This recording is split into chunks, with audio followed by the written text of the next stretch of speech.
And I tried hard to be proud of my service, but all I could feel was shame. And racism could no longer mask the reality of the occupation. These were people, these were human beings. I've since been plagued by guilt anytime I see an elderly man, like the one who couldn't walk, who we rolled onto a stretcher and told the Iraqi police to take him away. I feel guilt anytime I see a mother with her children, like the one who cried hysterically and screamed that we are worse than Saddam as we forced her from her home. I feel guilt anytime I see a young girl, like the one I grabbed by the arm and dragged into the street. We were told we were fighting terrorists.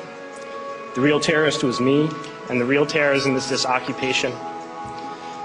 Racism within the military has long been an important tool to justify the destruction and occupation of another country. It has long been used to justify the killing, subjugation, and torture of another people.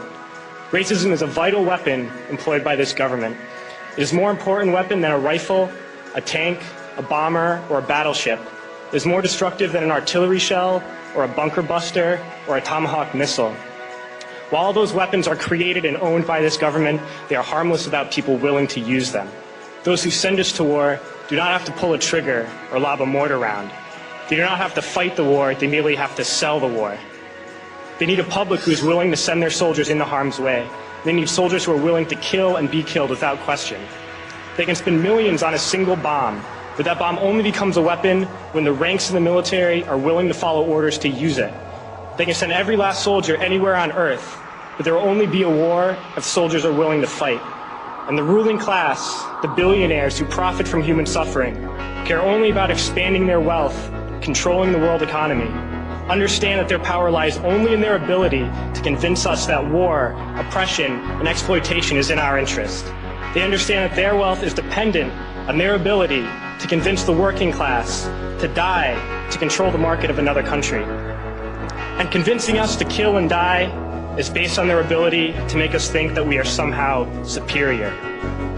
Soldiers, sailors, Marines, airmen have nothing to gain from this occupation.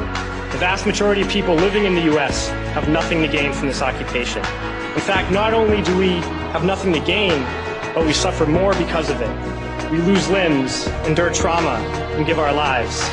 Our families have to watch flag-draped coffins lowered into the earth. Millions in this country without health care, jobs, or access to education must watch this government squander over $450 million a day on this occupation.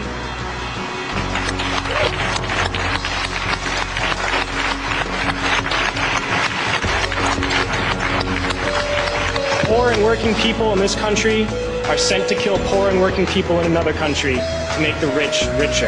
And without racism, soldiers would realize that they have more in common with the Iraqi people than they do with the billionaires who send us to war.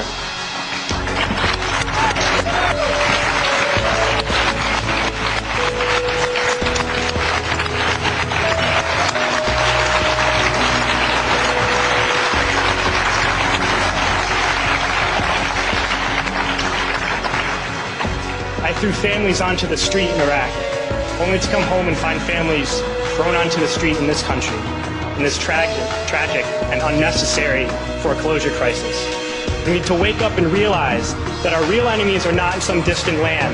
They're not people whose names we don't know and cultures we don't understand. The enemy is people we know very well and people we can identify. The enemy is a system that wages war when it's profitable. The enemy is the CEOs who lay us off from our jobs when it's profitable. It's the insurance companies who deny us health care when it's profitable. It's the banks who take away our homes when it's profitable.